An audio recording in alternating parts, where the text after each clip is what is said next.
Joining us, Matt Finn this morning. Matt, of course, for some folks in the GTA will know well, certainly the captain of the Guelph Storm, but also before that, a little bit of Marlborough experience. Matt, tell us a little bit about being in the comfort zone of essentially, taking the bus to work every day if you can. Yeah, no, it's I'm very, very fortunate actually. I think to be playing somewhere where you grew up, and you have your family and friends from your childhood here.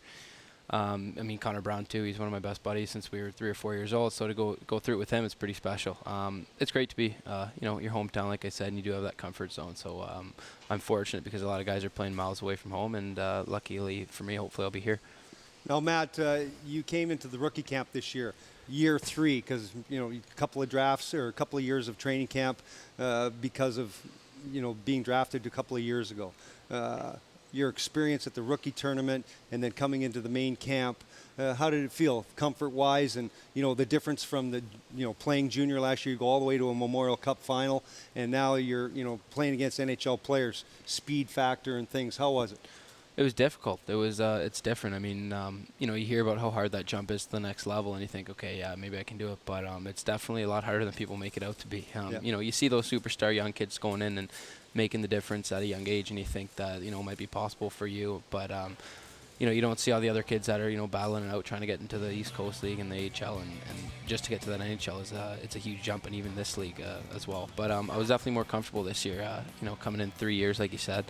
You get to know the guys, you get to know the the coaching staff and that type of stuff. So it was it's been beneficial for me, and I've just been learning a lot, and hopefully I can continue to do that. How tough is that from a hockey player standpoint, where you're kind of the guy at the level below? In junior, you're kind of the leader on the team. Not kind of, you are the leader on the team. Now it's a little bit of the feeling out process again. Does it take you back 4 years to that point where you just started playing junior? Yeah, I was just going to say, it's just like that minor midget to major junior jump. It's the same kind of thing. You're back at the bottom of the totem pole, and then you got to work and try and climb back up to the top like you do in junior, and this jump's a whole lot harder. It's a lot different. It's a different ball game. You're playing against men, and it's a lot of fun. I mean, luckily in Toronto everyone's a great guy, so it's easy to transition. I mean, everyone makes it easier for you, and the coaching staff's all there for you. So, but that jump is definitely tough, and then to be at the top of the ladder and be back at the bottom now, it's but I think the second time around you're more used to it and you understand it. Now, your team in Guelph last year, I mean, you guys had such a great season. You get to the Memorial Cup, you sort of walk through it, and then you get to the finals. How tough a pill is that to swallow, that you were that close to winning a Memorial Cup and coming up that little bit short? Tough, very tough. I think we probably had the best team in the country last year. I know that Memorial Cup final didn't show it, and losing that game and the way we played that game, I think it's a tough tournament. It's a one-game winner-take-all, and you got to be up for every game. And I think we did a great job in the round robin. We set the tone like we wanted to do, and we won the games that we need to win to get to the finals and to put us in that position to win with optimal rest and all that stuff. But yeah, it's a tough. It's a weird game sometimes. Like I said, it's one game, and they had a bunch of guys on their team they played great games. They rose to the occasion. I think we did too, but we just going to get our bounces that game. Similar endings to disappointing endings to the season for the Marlies as well, coming up short in the last 20 minutes of the Western Conference Final, losing to the Texas Stars, who eventually won the Calder Cup against St. John's. What do you think that teaches you? I know that oftentimes we want to focus on winning and what winning does for you and how much confidence it gives you, but losing teaches you something too. Yeah, you can't win. I don't think you can win until you lose, until you know what it takes to win, until you get that close and you understand how hard it is just to get there. We won the OHL last year, which was huge, and we learned how to win. But 3 years before that, we were out first round of the playoffs and home in March. So you learn what it takes in the playoffs and in those big games to win. And I think that Memorial Cup loss will be in the long run nothing but beneficial for my teammates and myself. Now, we got to ask you about the number, though. You're a defenseman. Come on. Number 7? 7 is that's Lanny McDonald. It's I know. It's the skill. Well, you're a skill guy, but you're a defenseman. What's with number 7? Well, I had 4, and then when Mickelson came in, he had the seniority rule on it. I guess 7 was all that they had I'm going to left. take that, son. Sorry. Yeah, there it is. Yeah. Matt, thanks so much for thanks for joining us. And we wish you all the luck this year. Thank you. Appreciate it. Absolutely. Petter Granberg is going to join us now. So, Matt, off you go. More pictures. Yeah. Keep her going. Yeah. Go. The most difficult part, of course, of training camp is getting your picture taken. Though you see Matt's hair, he got that all fixed up. You got gel in your hair this morning? Yeah, a little bit. Petter Granberg comes in. He's all spruced up, ready to go for some of these pictures. Looks like he's got his shoulder pads on, but he doesn't. Like, he's a big man, eh? I know.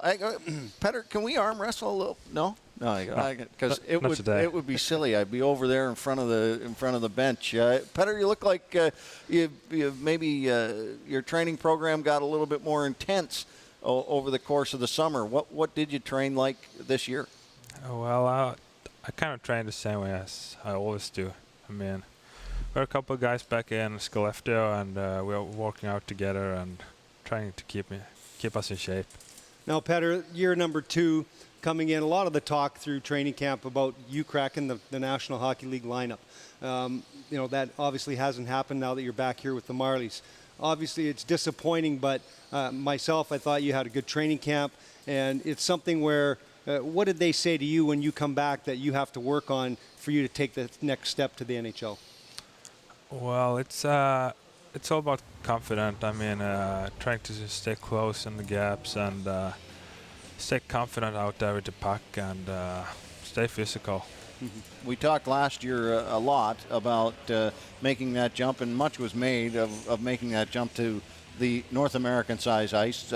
It happened quickly for you. I don't think it took all that much time, to be honest. But when you played those NHL games, what did you learn there about that game and what you kind of hope to do?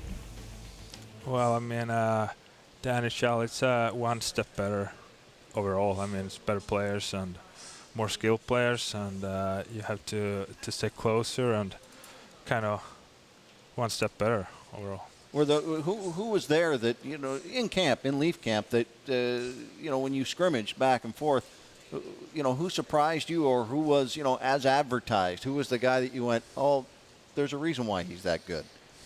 Who are some of those guys?